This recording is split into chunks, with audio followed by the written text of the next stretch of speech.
check, check. Ooh, I'm Papa. Here, hold on.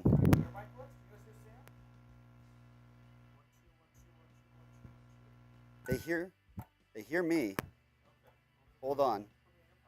This is beautiful. We're dealing with some technical difficulties. Stand by.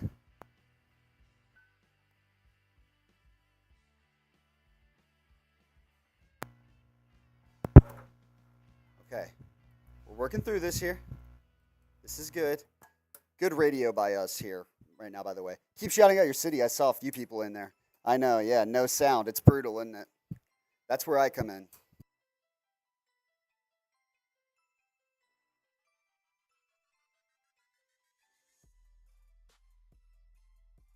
Stand by with us just a little bit here as we work through it. Look at Petey. He's working as hard as we can.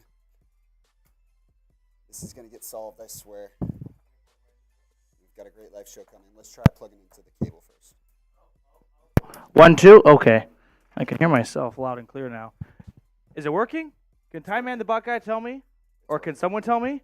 I think it's working now. I'm honestly impressed that the viewers did not leave throughout that entire chaos. I don't really know what happened, to be honest with you. We were literally doing a sound check 2 minutes before, or just, hey, we had volume, and then the moment it started the stream, the volume went away. So I'm really sorry for wasting everyone's time for 5 minutes. You got to see me and the rest of the staff here scramble for a moment, but I think we're off and running. I think the issue is my headset's broken, so we'll get a new headset, I guess, today. But shout out your city for me in the meantime. Really, really sorry for the no audio. Not our best look here, but you know what? We're going to power through, and we're going to get you guys the best possible show we can. We got a new producer on the 1s and 2s today. So Reed, who's doing his first live show ever, probably had the absolute worst possible experience for a first live show ever because it wasn't even his fault. It was my headset that was broken. So everyone clap it up for Reed. He soldiered through. Get some applause emojis going in the chat right now. Shout out your city for me, though. We've got Kaleb Johnson watching from Guyton, Georgia. I've got Time Man the Buckeye tuning in from Ohio. Bull is in Michigan. Austin is in Lexington. Brandon Dorless signed his rookie contract. I hate getting the push notifications of insert rookie assigned with this team because for a moment I just think, oh, did that team sign someone? No, they just signed their rookie contract. Jermaine's watching from Augusta. Jason is in San Diego. Another Jason is in Maine. Andrew Nichols watching from Tampa. I've got Nigel watching from McDonough, Georgia, tuning in just south of Atlanta, who, speaking of, by the way, is home to Mr. McKenzie watching from ATL. Ray Moons in Omaha, Nebraska. And I've got Nick watching from East ATL. All right, so keep getting those cities in the chat while we build up. Usually, we like to start the live show off with audio. That's pretty crucial to our living. And then we like to let everyone click on the notification and file on in just in case people are a little bit tardy. But before we get to the nuts and bolts of today's show, I do want to get your thoughts and answers on a few questions I have. Who's going to have a bigger breakout season? Drake London, Kyle Pitts, or Arnold Ebiketie? Let me know down in the comment section who will have a bigger breakout season. It's hard not to go with Drake London because I feel like he is the most talented of all three, and he still has had really good back-to-back first and second years despite not getting to the coveted 1,000-yard mark and putting up a ton of touchdowns. He wasn't dealing with the best quarterback play, to be fair. So for me, I'm going to type 5 for Drake London. Let me know who you think will have a bigger season. Seeing a handful of 8s coming in from Melvin, from Caleb. Christy Lewis is typing 8. James wants T. Higgins. T. Higgins posted some cryptic pictures on Instagram today, so do with that what you will. It's May 30th. Things are going to be a bit dry, so when you get something like that, it's at least something to chew on until the next OTA session. Bull Warriors typing 5. Grand Limousine is in the house. Grand Limousine, hope you're having a good day watching from Atlanta with the best limousines as well. Typing an 8 for Kyle Pitts. Time Man the Buckeye is going to go with Kyle Pitts as well. Let's talk about another player, AJ Terrell. It is that time where we have stupid, pointless, and meaningless debates about if insert player is a top blank player at that position. So is AJ Terrell a top 10 cornerback in the league? Last week, I think we did this for Kirk Cousins. At this point, I kind of like just laughing at ourselves for doing this because it's May, and this is when you know sports talk radio is at an all-time low, when we're arguing who's better, right? AJ Terrell or Marlon Humphrey. Like, we get into those types of arguments. So give me a Y, give me an N for no if you think AJ Terrell is a top 10 corner in the league. Tyman thinks he is. Melvin thinks he is as well. Caleb Johnson is typing Y for yes to go along with it. Is AJ Terrell a top 10 cornerback in the league? I'm only asking this because we are going to talk about AJ Terrell in today's video. So I kind of wanted to give you guys a little bit of foreshadowing and just a little something to nibble on until we get to the AJ Terrell portion of our live show. But is AJ Terrell a top 10 cornerback in the league? Give me a Y for yes. Give me an N for no.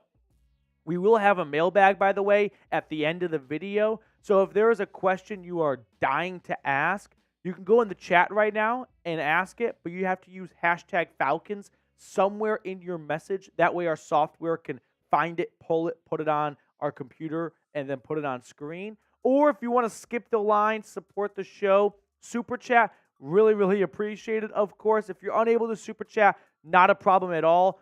Only thing I ask is you like the video because that's free to do, and it really helps grow the channel because when you like the video, it tells YouTube, this is a really cool channel. We should show it to more Falcons fans, and then more people come here and more subscribers, and you can kind of see how this snowballs. So, mailbag at the end, hashtag Falcons for any questions, takes, ideas, or super chat. Guarantee it gets on screen. Now, coming up on today's show, we're going to run through some breakout candidates. It is obviously that time of the offseason where we start to talk about who is going to be having a big upcoming season. Then I thought we could do the opposite of a video that I did about 2 weeks ago, which was players that will thrive under Raheem Morris. How about players that won't thrive under Raheem Morris? As fun as it is to be just a half glass full, optimistic person on every single subject, we do have to acknowledge the reality of there are some players who are likely going to see regression and a reduced role based on what Raheem Morris wants to do compared to how Arthur Smith operated things. And I wanted to point out some of those guys to you on today's video. So, all that coming up. It's a live edition of Falcons Today. I'm really sorry for the no audio issues at the start of the video. I kid you not, I was standing in this exact same spot with my headset on, and it was working no less than 10, 15 minutes before the video, and then we hit go live, and it decides I have done my last video. So, RIP to my headset. It's been a good run. It's been one hell of a run, actually. I'm going to miss it. All right. Whose headset do I have on right now, by the way? Jace? Oh, whew. RIP. He left us. I'll be honest. Jace has actually a really nice headset. I don't think I'm going to give it back. Yeah, I think I'm just going to swap the stickers, bury that thing, and no one ever knows. He has a brand new one. I just know it's like a matte finish, too. Yeah, mine's like a plastic. All of a sudden, I look at that like it was last year's Christmas present. No, thank you. All right, we got some new toys. Here we go. Let's jump into a live edition in a moment. We have 16 likes. That is a big middle finger to me. You know what? I think people should thumbs down the video. That actually would be fair. Don't do that. The thing with the thumbs down, by the way, I'll give you guys a little peek behind the curtain. If you ever don't like the news or the rumor that I share on a video, and you're like, I don't want them to sign this guy, thumbs down. If you do that, YouTube is just never going to recommend you or stop recommending my videos to you. So even if you don't like the subject of the video, don't thumbs down it. Now, you can thumbs down if you think I'm bad at my job, okay? That I have my fair share of haters out there. But the haters keep me motivated. But don't thumbs down it, because then YouTube will stop showing you Falcons Today videos. All right, here we go. Let's jump into a live edition of Falcons Today.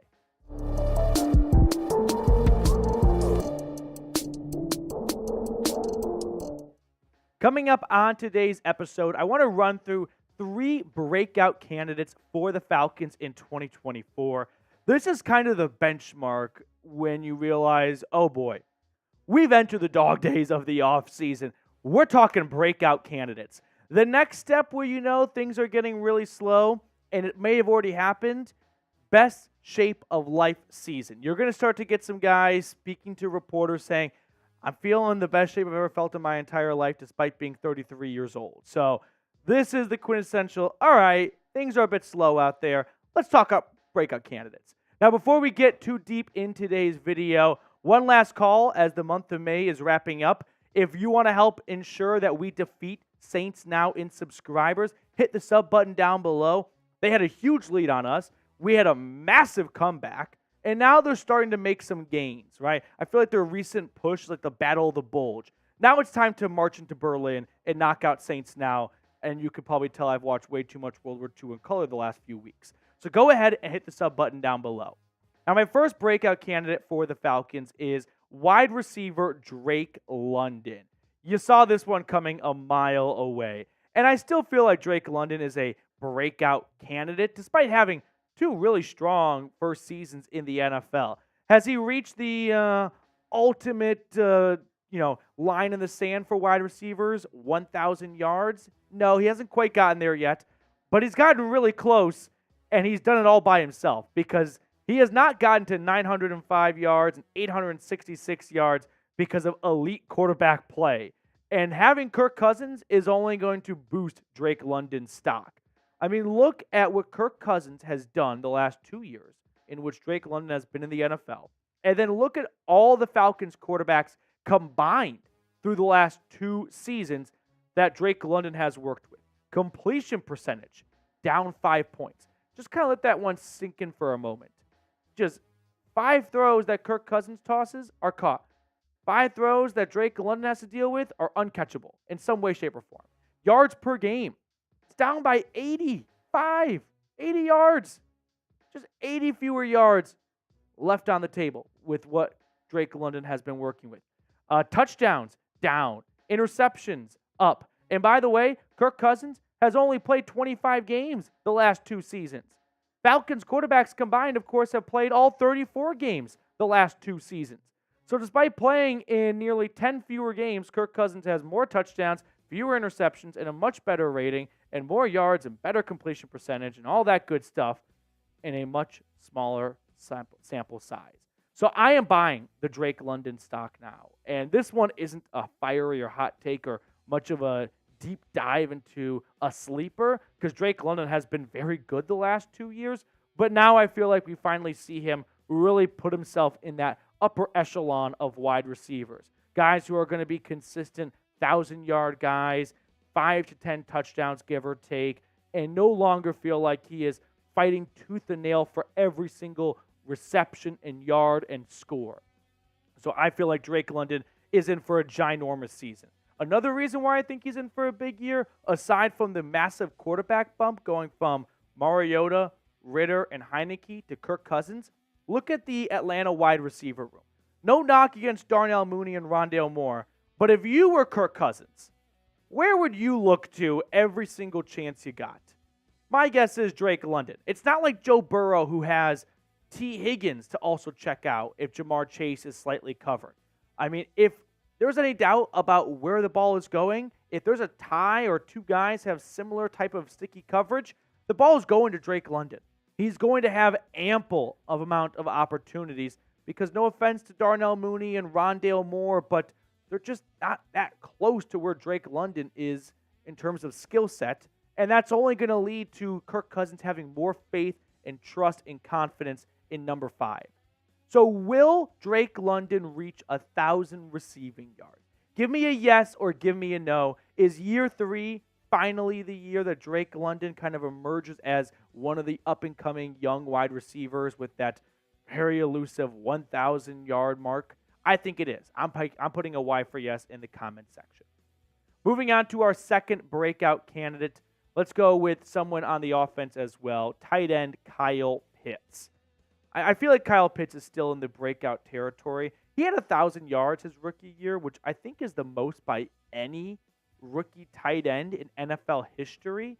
But still, the last 2 seasons, we have seen Kyle Pitts regress. And there's a handful of reasons as to why that is the case, right? Of course, in 2022, he has a knee injury, knocks him out for almost half of the season. But last year, it's almost a clean bill of health. Maybe there were still some cobwebs early on coming back from that knee surgery that he sustained in November of 2022, but he never really blossomed into what you'd expect from the 4th overall pick. 667 yards, 3 touchdowns, and just 53 grabs. But I think Kyle Pitts is in for a big year, not because I'm still believing in him and think he's a really talented unicorn, but because I've got some good history to fall back on. Like TJ Hawkinson, he was traded from the Lions to the Vikings. Now, the Vikings didn't have a great stable of tight ends. Like, no offense to the Kyle Rudolphs of the world, but they're not like the TJ Hawkinsons of the world. And what happened when Kirk Cousins got a really good tight end to work with? I mean, it didn't take long for the two of them to start working together really quickly. 981 yards and 6 touchdowns. So, coaches on the Atlanta Falcons staff, please, sweet baby Jesus, use Kyle Pitts in the red zone. I'm not really sure what war crime Kyle Pitts violated that made him unusable in the red zone, but it has to end in 2024. I pulled Kyle Pitts' red zone stats throughout his 3-year NFL career and compared it to not even the Travis Kelce or the George Kittles of the position, but other really solid tight ends like Hawkinson, David Njoku, Sam Laporta, who, by the way, has only played 1 season, and despite playing just 1 year compared to Kyle Pitts' 2.5, has 1 more reception in the red zone than Kyle Pitts does in his entire NFL career. It is time for Kyle Pitts' numbers in the red zone to start looking like what Hawkinson and Njoku have had the last 3 years. Targets needs to go up, and then we'll see receptions go up, and touchdowns will follow. You want to make use and good use of Kyle Pitts? Take advantage of his elite combination of size and speed. He's the size of an NBA forward with the speed of an NFL running back. Those guys don't come around every year in the draft. Don't you think the red zone could be a good opportunity to toss him some jump balls? Please give the guy a shot. All right, before we look at my 3rd breakout candidate for the Falcons, if you want to get your hands on this Falcons t-shirt combo, go to chatsports.com/Falcons combo. It's 25% off right now, which means you're not only going to get 1 shirt, but you're going to get 2, and you're going to save 25%. So I already put this link for you guys in the comments and description of today's video, but go to chatsports.com/Falcons combo. 3rd and final breakout candidate I've got for today, let's go with the outside linebacker, Arnold Ebiketie. He's had a really good sophomore season after being a 2nd-round pick from Penn State, but I think he's in for a much bigger year number 3. Last year, 25 tackles, 3 tackles for loss, 6 sacks, and 2 forced fumbles, which isn't like, mind-blowing numbers, but they're definitely more than just pedestrian numbers. I mean, 6 sacks is nothing just to write off, but I think we're going to see a much bigger leap from Ebiketie, not just because of wishful thinking, but because there's good reason to believe that with a bigger sample size of pass rushing snaps, we're going to see Arnold Ebiketie get a lot more opportunities to get into the backfield and start bringing down the quarterback, okay? Last year, you had Bud Dupree and Calais Campbell lead this team in sacks, tied at 6.5, but they also both had 400-plus pass rushing snaps, according to Pro Football Focus. Compared to number 17, who only got 175 pass rushing snaps and still had 6 sacks. So I forgot who it was, and I'm sorry for forgetting the name, but someone in the comment section pointed out, I know everyone's freaking out about these 2 guys being gone and the Falcons not making major strides to replace them, but there is decent reason in Flowery Branch to believe you give Arnold Ebiketie 400 pass rushing snaps and he had 6 sacks. Just do the math, prorate that, and all of a sudden you're going to have a near 10-sack player. Now, it's not that simple or, easy to give him 400 pass rush snaps and you do the math of 175 snaps to 6 sacks and now give him 400. The guy's going to have 15 or 16 sacks. No, it doesn't quite work that way. For starters, the more pass rushing snaps you get, well, there's a good chance that you're also going in opportunities like 1st and 2nd down where the ball comes out of the quarterback's hands a lot quicker. They may be on a 3rd and long situation where the quarterback has to hold on to the ball for a little bit longer in order for his receivers to get open. So it's not as cut and dry as maybe it appears, but it definitely does give you a lot of confidence that Ebiketie, when he takes over these types of roles as the team's #1 pass rusher, the numbers are going to go up. All I'm trying to say is he's going to have opportunities. He's going to just have more plate appearances, right? Now, that might not necessarily result in an equal amount of sacks compared to pass rushing snaps compared to last year to 2024, but by all accounts, there should be more than 6 sacks for him in 2024. Because, like I was saying, when you look at the front 5 for the Falcons, he's the #1 dude, right? He is the #1 pass rusher on this team, which means Jimmy Lake and Raheem Morris hopefully will be putting him in positions to have clearer paths to the quarterback and leave other guys to maybe do some of the dirty work in the trenches and freeing up number 17 to have a good shot to get to the quarterback. So after running through these 3 players, who do you think will have a bigger breakout season? Drake London, Kyle Pitts, or Arnold Ebiketie? For me, I think this is one of those don't overthink it, and I'm going to go with Drake London. He had 900 yards last year, and the Falcons were probably either 32nd or 31st in quarterback play. Like, them and the Raiders jump out to me as just dog water quarterback play.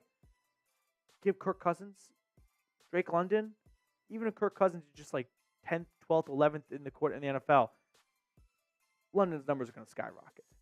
All right, that will do it for us on today's show. Thank you guys so much for tuning in. Really appreciate it as always. If you're still watching, make sure to like the video. It really does help the channel grow. So leave us a like, a comment, subscribe, share, all that good stuff. And we're going to sign off, and we're going to see you all later on another edition of Falcons Today. But as always, thank you all for taking time out of your day to come hang out with us. Bigger breakout season. Drake London, Kyle Pitts, or Arnold Ebiketie? I saw we had a super chat fly in from Mr. Grand Limousine. Mr. Grand Limousine, we'll throw that super chat on screen for you in just a second here. Who do you guys think?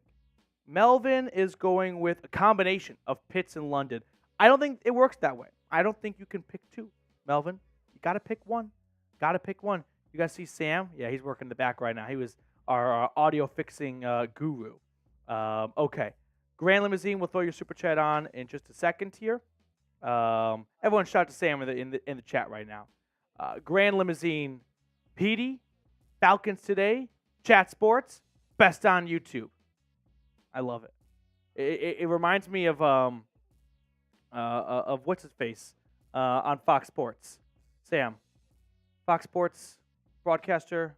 Thank you, Gus Johnson. Petey, Falcons Today, Chat Sports, Fox Sports, best on YouTube. Grand Limousine, you're the man. Thank you so much, as always, for supporting the show here. Really cannot say enough just how much I appreciate it. Everyone, spam Grand Limousine in the chat right now. And make sure to use them next time you need a Grand Limousine. I got to envision they got a good fleet of them. Okay, next up on the show, we've got a fun subject to go over. It's definitely going to trigger everyone because it's not all roses. Players that may not thrive under Raheem Morris. And I just think we have to be big enough boys and girls to go, just because coverage around your favorite team isn't always 100% positive, we don't have to throw a fit. So there are some guys that may not see their role be as advantageous to them under Morris as it was under Arthur Smith, who you got to envision, almost all the players on the roster now were either signed or drafted while Arthur Smith was the head coach. I mean, Jake Matthews wasn't, Chris Lindstrom wasn't, Grady Jarrett wasn't, and I'm running out of names. Is there anyone else? Am I forgetting an obvious one? Kaleb McGary wasn't. 3 offensive linemen. Anyone? D'Angelo Malone? No, I don't remember. No.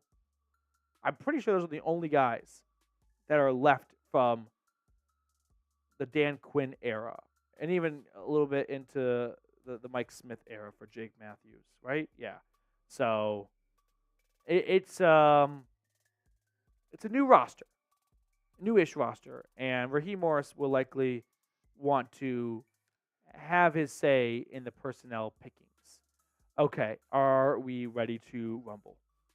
All right, let's jump into our second segment on today's show, which is all about players that may not be perfect fits. So 3, 2, 1. Coming up on today's show, it's not going to be all roses, and we're going to talk about players that may not be perfect fits under Raheem Morris. We did a similar type video on the channel a few weeks ago.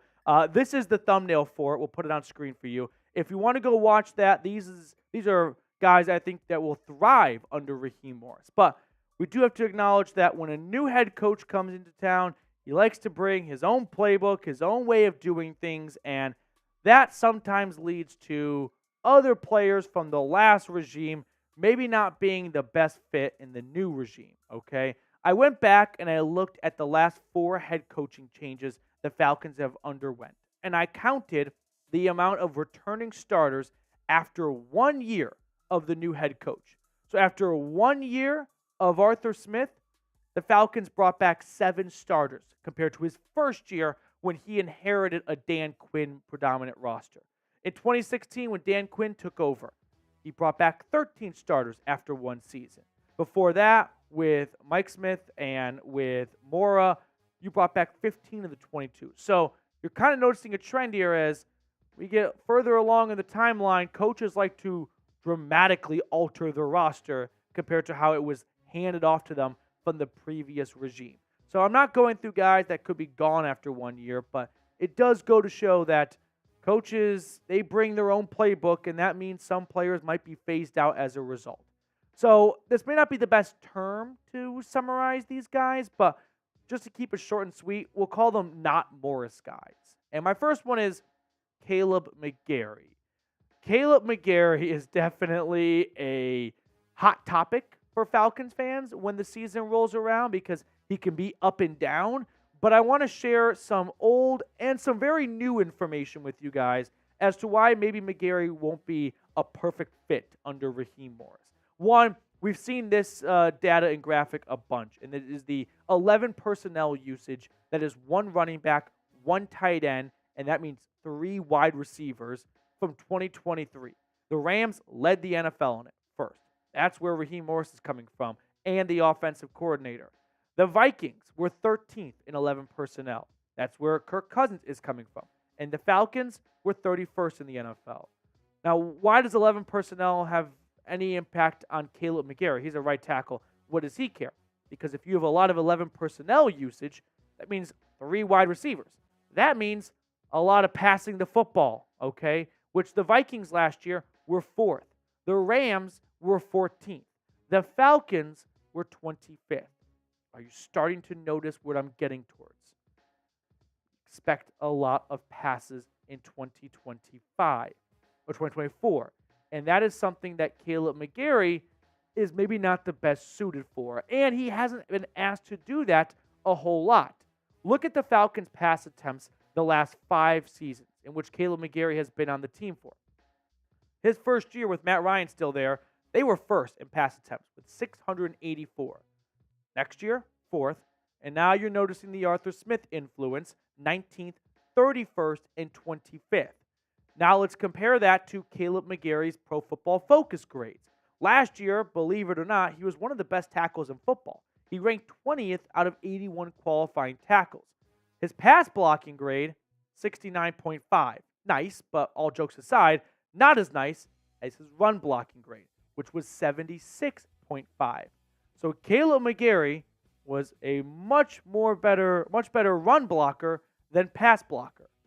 In fact, we can actually compare his pass blocking grades to his run blocking grades throughout his NFL career. And you're going to see that Kaleb McGary has always been a run blocker first, pass blocker second. And that's true for a lot of right tackles. That's not a unique thing to Kaleb McGary.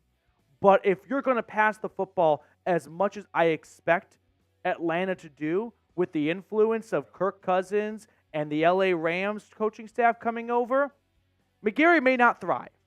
I mean, look at the run versus pass blocking grades from PFF throughout his entire NFL career.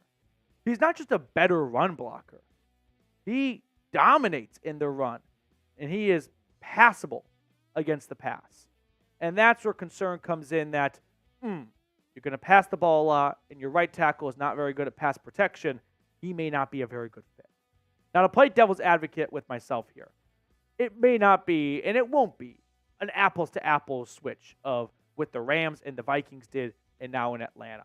The Rams and the Vikings, they did not have very good running backs the last few seasons, which led them to pass the football a lot. Up until the Rams had the just complete breakout from Kyron Williams, they were the worst run team in football, only ahead of the Tampa Bay Buccaneers for the most part.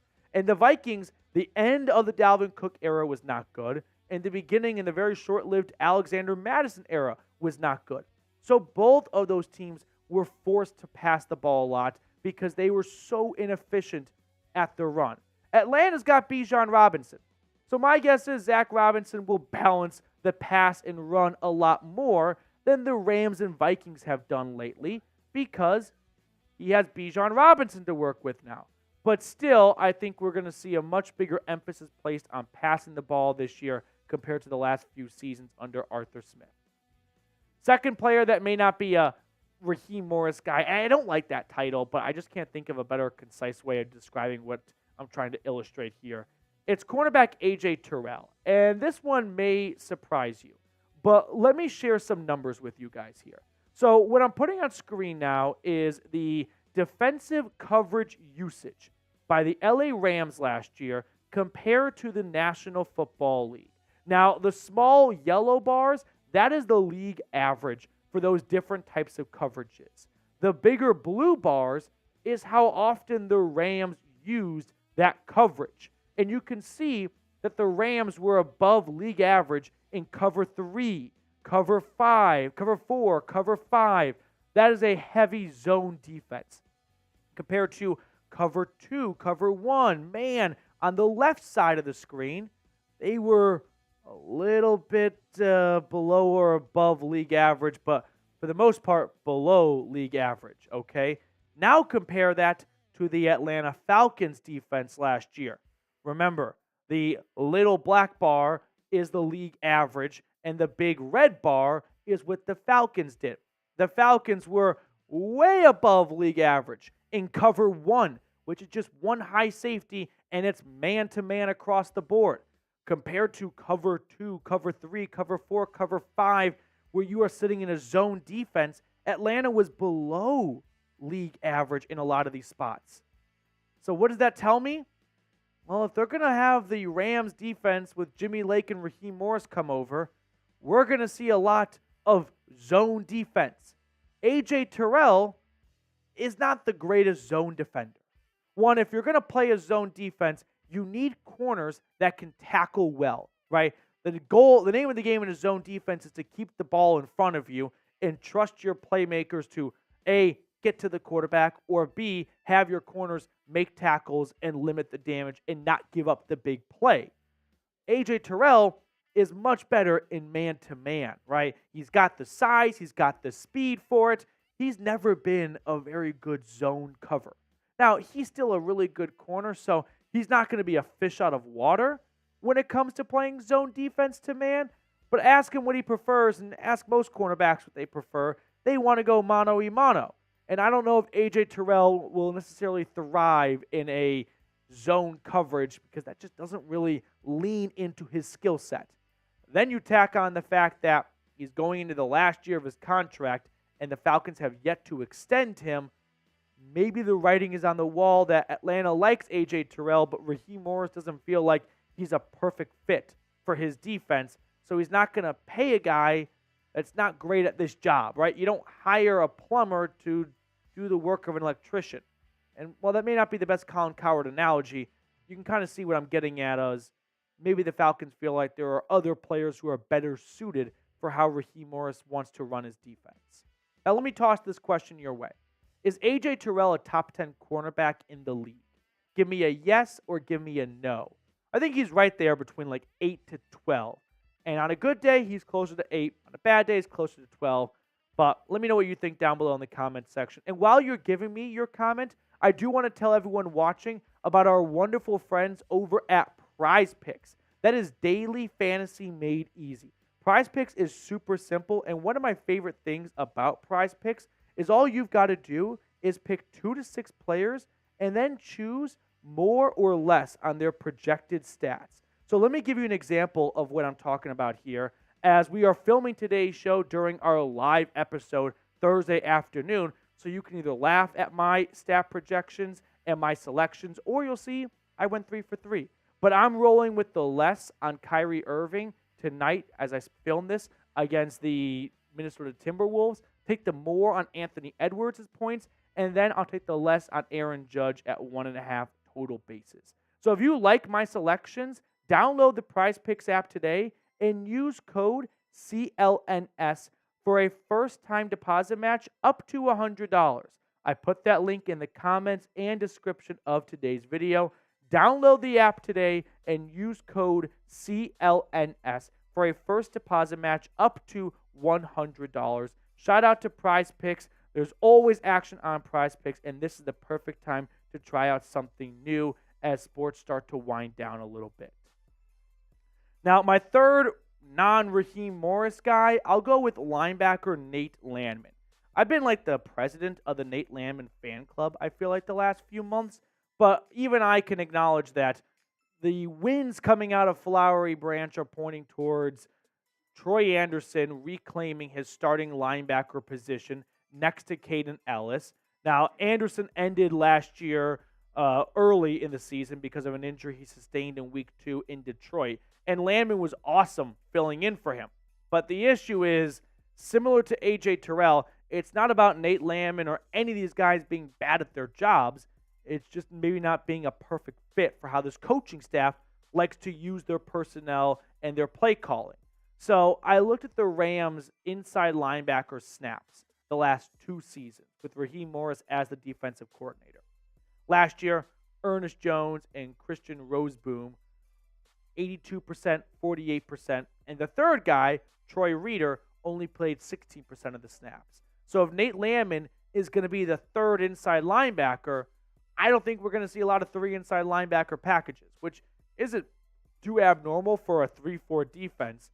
But look at the year before that, when they had Bobby Wagner, who was so dominant for them. He played nearly every single snap defensively. Ernest Jones playing only 66%, and then Terrell Lewis playing 30%. So even if Nate Landman has a really good offseason workout program and training camp, if the 2024 Falcons defense looks anything like the last 2 Rams defenses, we're not going to see a very big role for Nate Landman, even if he's super talented, and which he is because he had 110 tackles last year, 7 tackles for loss, 2 sacks, 3 forced fumbles. There just may not be a spot on the field for him because I got to think about what Jimmy Lake wants to do. That's the new defensive coordinator. What is his background? DBs. He was a DB's coach. He played DB. And I got to envision his first defense that he gets to has, complete say over as the defensive coordinator will probably feature a lot of nickel defense. And that means not a lot of linebackers, which means Nate Landman may be on the outside looking in. Not saying he's going to get cut or anything drastic like that. Just may not have a huge role carved out for him. Now, before we get to the rest of the show, name a random Falcons player. I feel like Nate Landman has the making of being an all-time random Falcons player. So drop a random one. I don't want to see a single Matt Ryan. I don't want to see a single Julio Jones in the comment section. Needs to be random, okay? I'm talking like Tevin Coleman random. So give me a random Falcons player down below in the comment section. That's going to do it for us on this edition of Falcons Today. Thank you all so much for tuning in. I really appreciate everyone who takes time out of their day to watch our content. If you're still watching, make sure to like the video. It really does help grow the channel. And we will sign off and see you all later. Name a random Falcons player. Who we got?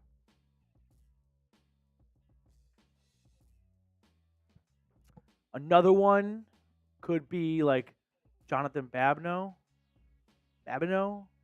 Vic Beasley, that's not random enough. I need more random, Mr. Ponder.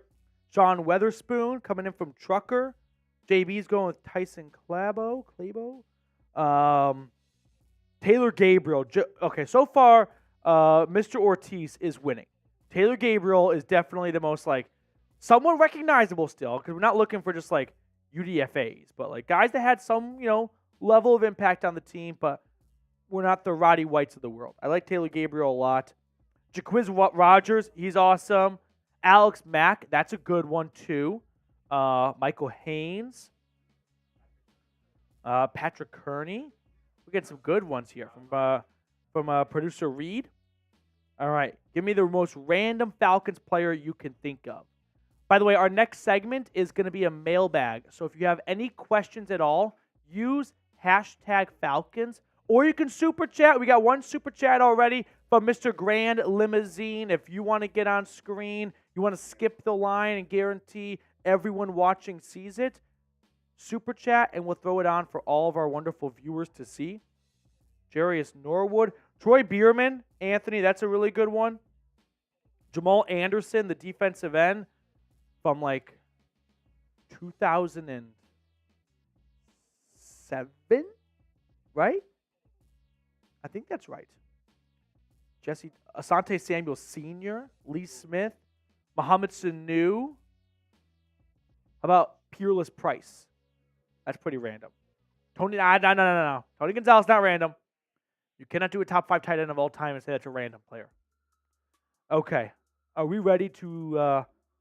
we'll jump into a mailbag next up here. So remember, get those questions in. #Falcons. It can be a take. It can be an idea. Whatever it is, #Falcons. You got to have the #Falcons somewhere in your message. Beginning, middle, or end. And if you want to skip the line and guarantee your question or your take gets on screen, super chat, and we'll throw it on for all of our wonderful viewers to see.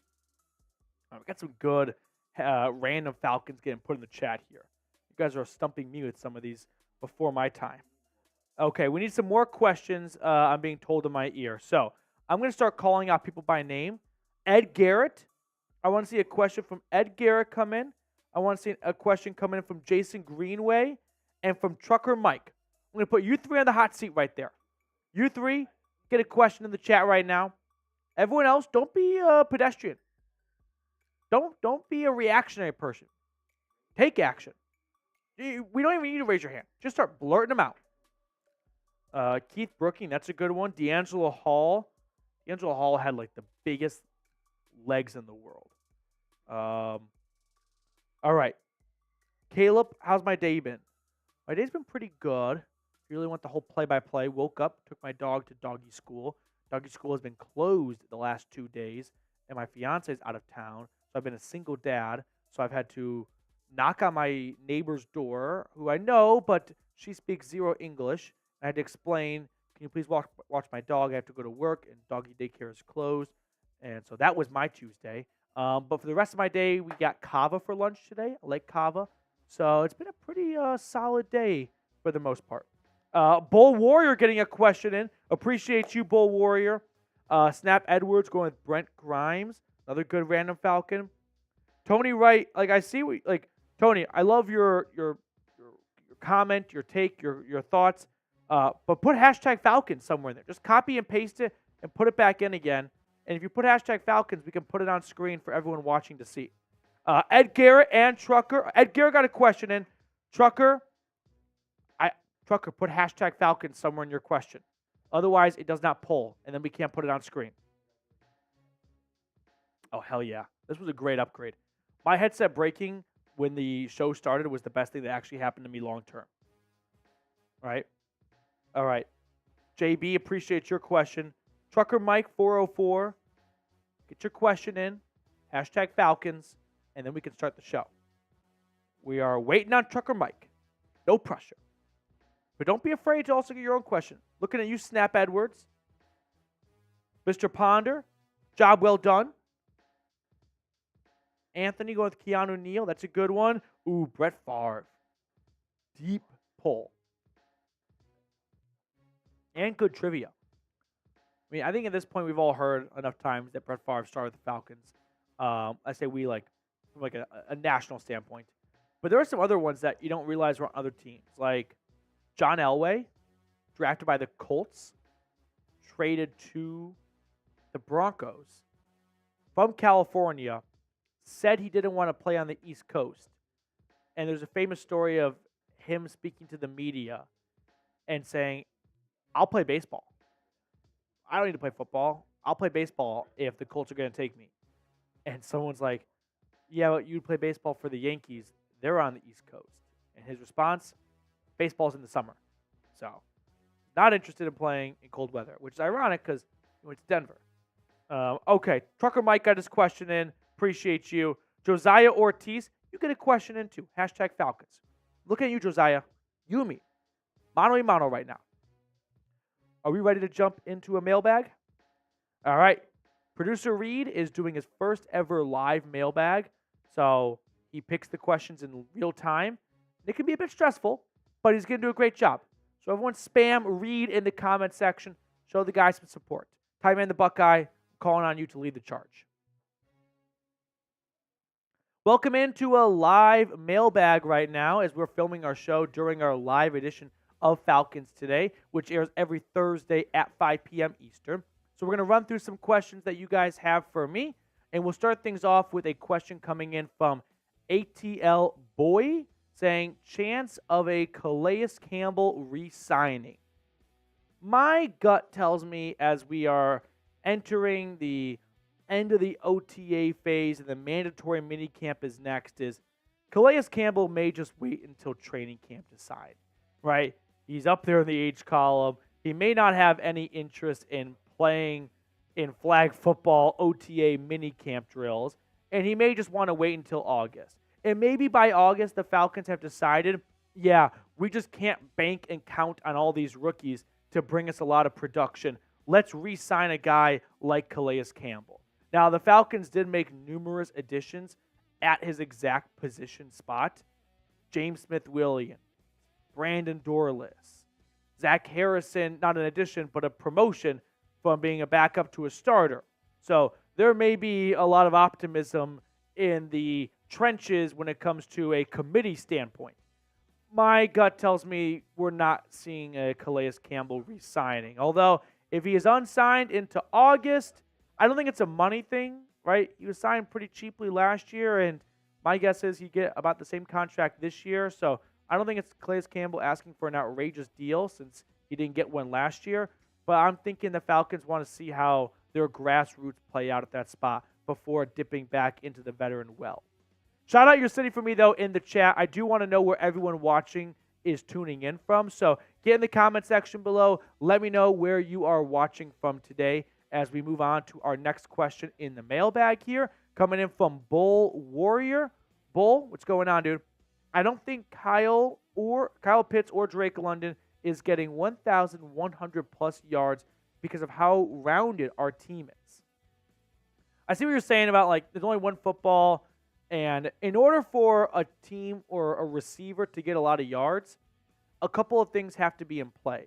One, you got to be super talented. You don't get to 1,000-plus yards by accident. Two, you need to be put in situations that allow you to get a lot of yards. Usually that means trailing in the fourth quarter or being tied and the team having to pass a lot. And that's where you see a lot of garbage time passing and guys getting a lot of yards in the last few minutes of the game.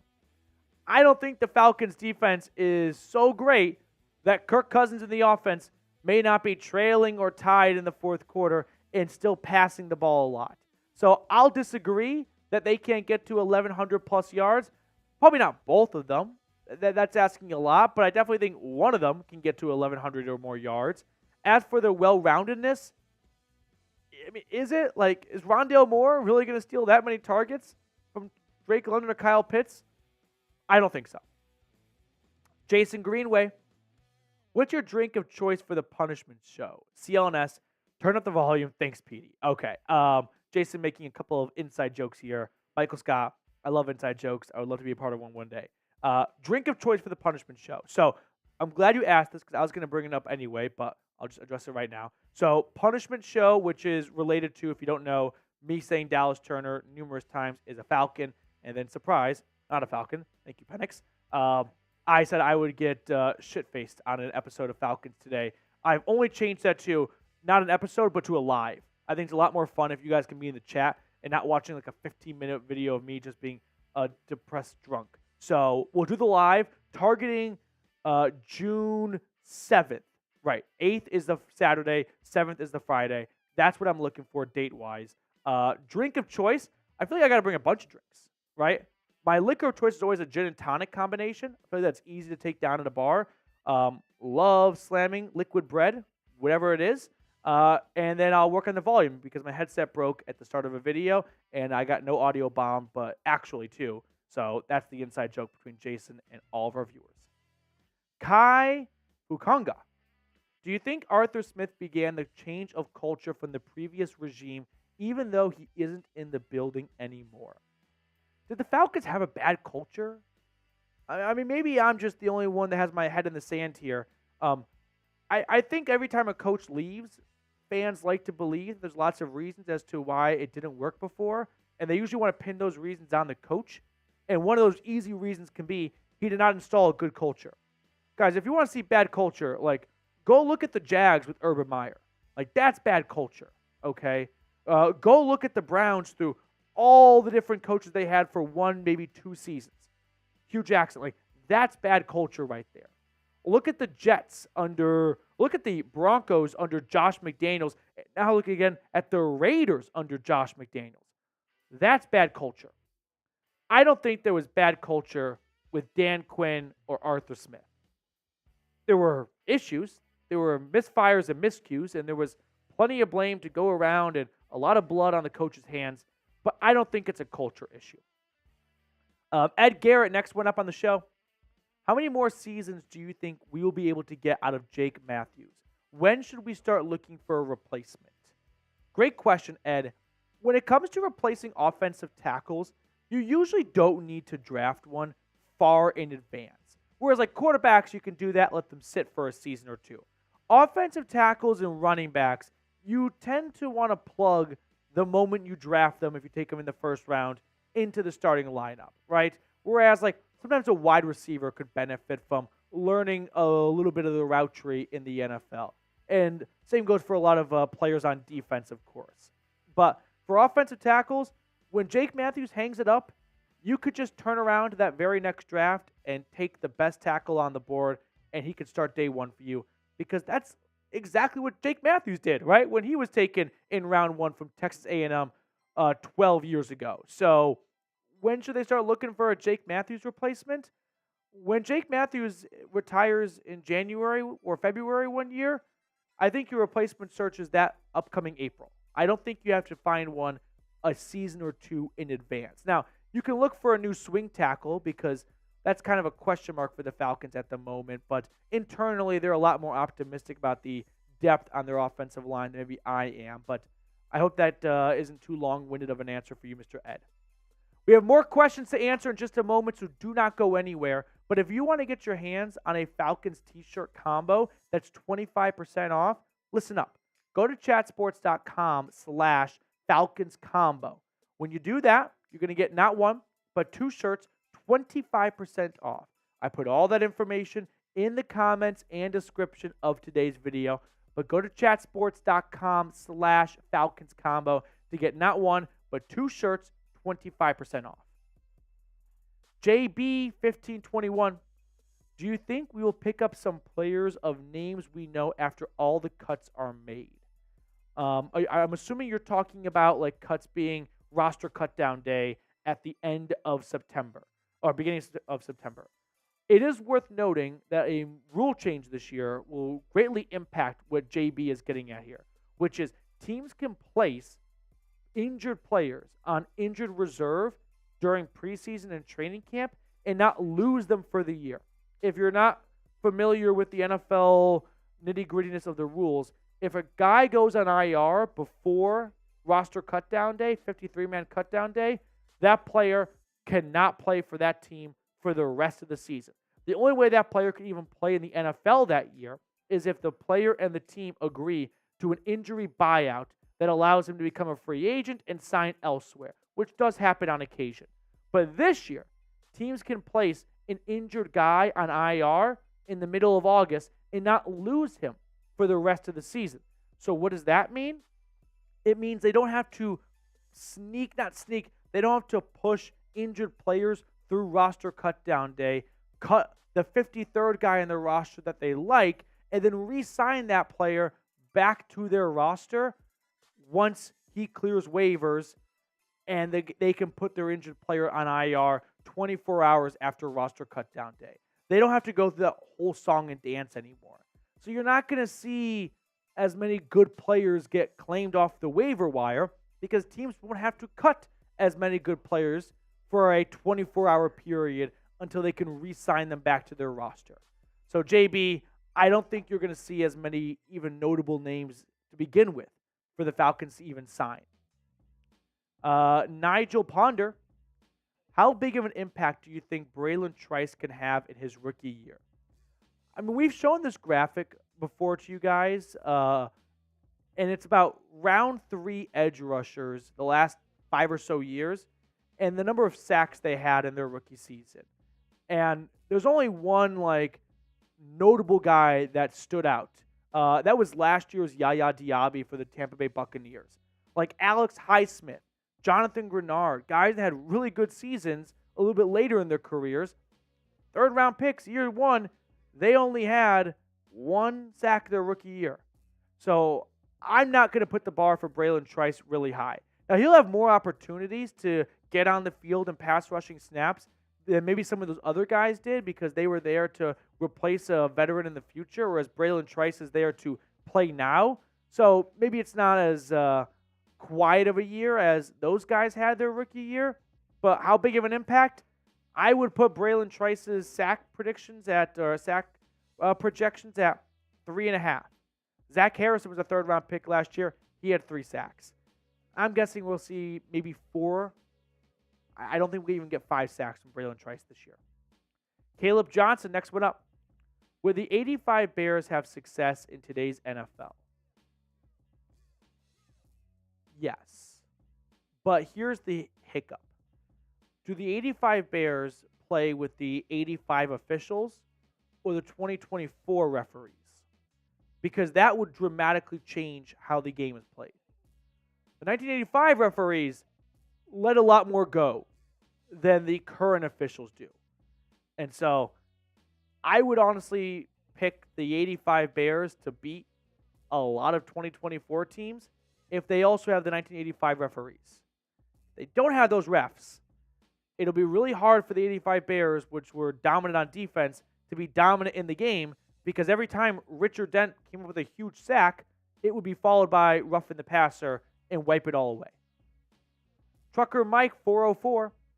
Would Taquan Graham be a surprise cut? And what happens to Avery Williams? I don't think Taquan Graham would be a surprise cut. I definitely think he's fighting for a roster spot. Avery Williams, he is back from his torn ACL, which he suffered a little over a year ago, almost to the day. Atlanta signed their Avery Williams, I would say replacement because he's back, but they added Ray McLeod for special teams. And that was Avery Williams' role going into last year. Now, no one knows how the kick return rule is going to impact this year, like the kick return process. I mean, it's going to be brand new for everyone. But I think you're going to see a lot of teams start stocking up on return men because they're probably going to go through some more black and blues. Like, they're going to get beat up a lot more than previous years where they just took a fair catch. So I don't think it's a bad idea to have 2 good return men. Even if Avery Williams or Ray McLeod emerges as the more dominant return guy, you're going to want to have a good number 2. I wouldn't even call it a backup, right? Just a Batman and a Robin. All right, next question from Archangel, longtime viewer here on the channel. Will the Falcons play Penix when we are blowing out teams or possibly getting blown out? Sure, I think they absolutely could, and it's not because it's Michael Penix, the 8th overall pick. That's just what teams do when they get blown out or they are being blown out. So, yeah, I definitely think there is going to be an opportunity for Penix to play this year. I'd be a little surprised if he takes 0 snaps, right? May only be a kneel down here or there if Atlanta's in a lot of really close games and Kirk Cousins stays healthy and plays every single snap, which go look at Kirk Cousins' career up until the torn Achilles. that is Kirk Cousins. He is a bit of an Iron Man. He never missed time. Missed one game in 2021, I think it was, due to COVID, or was it 2020? But outside of that, yeah, Kirk Cousins, he plays the whole game in the whole season. So we probably won't see very much of Penix, but I do think there'll be an opportunity for him to come on the field. The Connect, is Koo on the hot seat this year? No. I know he had a bit of a down-ish season last year. He had some uncharacteristic misses. Like, he had a game where he missed multiple field goals for the first time as an Atlanta Falcon. But I just think he's too good of a kicker to rock the boat on after one average season. Now, if he follows up last year with a worse season this year, that'll change things because kickers tend to have the plugs pulled on them very quickly. But once kickers get established with the team, they do get themselves a bit of a longer leash because coaches aren't looking to find a new kicker. Like, that's just an absolute headache. And if you think about a head coach, they have so much to work on throughout the week getting ready for Sunday. They really don't want to spend time watching kicker free agent tape. They just want to have a kicker who can make the kicks. Like, they don't want to give a second of thought to finding a new kicker and working on the kicker. Just get a kicker who makes the kicks. And as long as Younghoe Koo makes them more than he misses them, and with his track record, he's going to give himself a longer leash where if he starts to have a bad or two Sunday in a row, the coach isn't going to want to panic and start looking for a new kicker. All right, that will do it for us on today's show. Thank you guys so much for tuning into our mailbag. If you liked it, leave a comment. I always love hearing back from you all, so please let me know what questions you might have that I didn't answer on today's show, and I'll do my best to get back to you on them. So we're going to sign off. Make sure to subscribe. We will let you guys enjoy the rest of your day, and we'll see you all later on another edition of Falcons Today. Shout out your city as producer Reed joins me for the last portion of the show. Can you hear Reed? I think so. I hope so. Yeah. Will they retire number 11? Who wore number 11? I'm just kidding. But yeah, they'll retire Julio Jones' number. I wish Julio Jones didn't bounce around so much at the end of his career. Like, that's from a selfish standpoint. But I feel like when a guy's so dominant for a team for a long time and then just hops around from one team to the next in like a short amount of time span, kind of like muddies the waters a little bit. Maybe I'm just overthinking. Like, no, I mean, no. I'm thinking of a guy like Jerry Rice. Awesome for the Niners. And this doesn't do any negativity towards his career. But it is random that he snuck in a season with like the Seahawks and the Raiders. Yeah. It's like, whoa. I don't get that. Jerry Rice, by the way, the last team he played with was actually the Broncos. Yeah. He was on the Broncos. He's at training camp, and he kind of figures out he's wide receiver 4. And he's like, what am I doing? Yeah. I'm not going to be the 4th wide receiver. And then he's retired. Well, I mean, so he never played a game for the Broncos, but like that was the last time he put on an NFL uniform. So to me, it's just always like random. So I hope Julio Jones, who has now played for the Eagles, the Bucks, and the Titans in the last 3 years, maybe just decides enough's enough and retire a Falcon on a one-day contract and have that number 11 retired, have number 2 retired. Maybe have him retired on the same day. I don't know if you want to make him share the day, but both of them will definitely get retired and added to the Falcons' Ring of Honor, Ring of Fire, whatever. Okay. When will they retire the jerseys? My guess is take Matt Ryan. We'll start with him. He played for the Falcons last in 2021. Right, Colts 2022, didn't play in 2023. My guess is Matt Ryan's jersey will get retired by the Falcons 2020.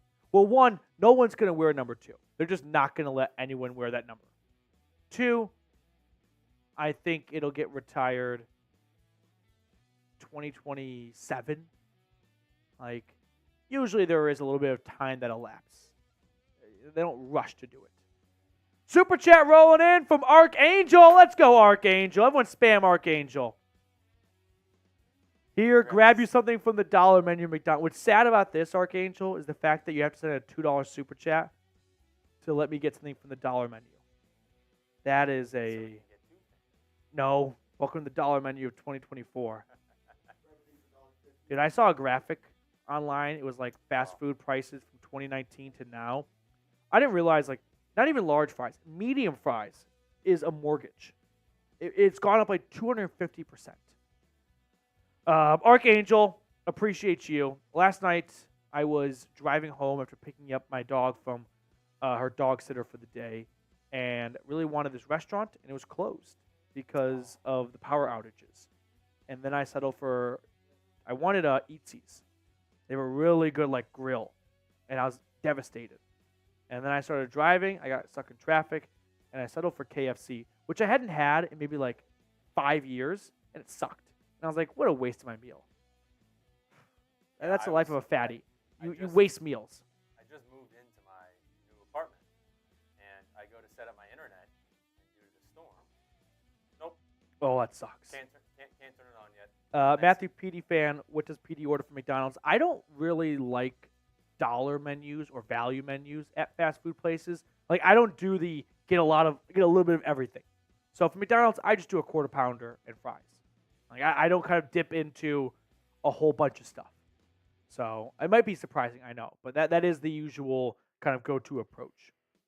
All right, if we get some more super chats, we can continue hanging out with you guys. Otherwise, we have to sign off and relinquish the studio space to some other channels here at Chat Sports. But you know I love hanging out with you all every Thursday afternoon. Really appreciate every one of you that takes time out of your day to watch our content. Tony Wright saying Braylon Trice will start off the season as a rotational linebacker behind Lorenzo Carter. By week 7, he will replace Lorenzo Carter. Yeah, feasible. I just think that speaks to how, I'm sorry, Lorenzo, low the bar is. Like, I'm not going to be too much of a simp for, and this happens every single year to all 32 teams. Everyone thinks their rookies are going to have ginormous rookie seasons. And every year, it's a tough pour of cold water in the face of, oh, that third-round pick isn't going to have 1,000 yards? What? It's like Tim Robinson. What? It's not going to have 8 sacks? Sorry. Likely not going to happen. So I would just pump the brakes on the rookie hype train for every single guy. Okay.